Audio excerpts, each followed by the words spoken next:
สบายดีทุกคนพบกับซองบานเฮาเซนแนลอีกเช่นเคยเนาะคลิปนี้เราจะพาทุกคนมาเบิ่งน้องทหารของพญาซ่องซุนหนึ่งเฮาซ้อมศิลปะวรรณคดีเนาะเพื่อแสดงรับใช้วันเปิดกองประชุมใหญ่ขององค์คณะพรรคของพญาเข้าเฮาการซ้อมมื้อนี้จะเป็นแนวใดนั้น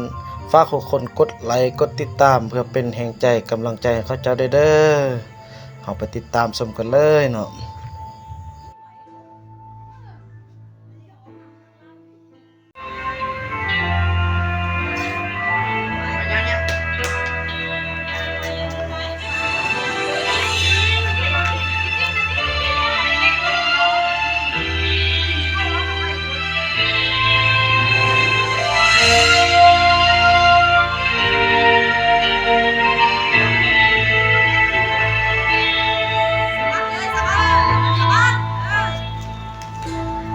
เมืองลา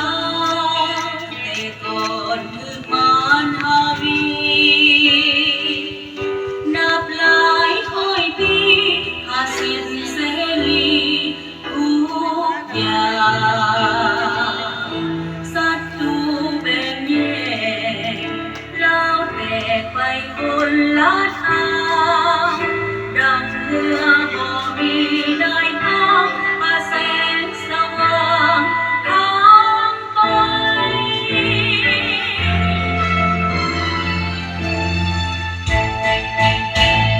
พั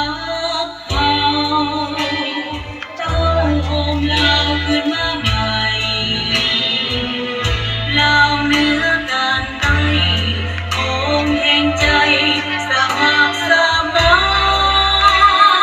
นเป็นกำลังแห่งขับไล่พวกโจรอุกอาจ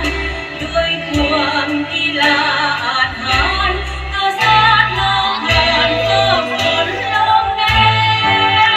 ง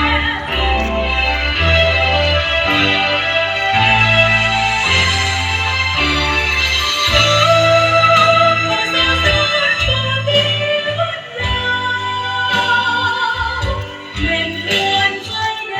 งที่แจ่มใส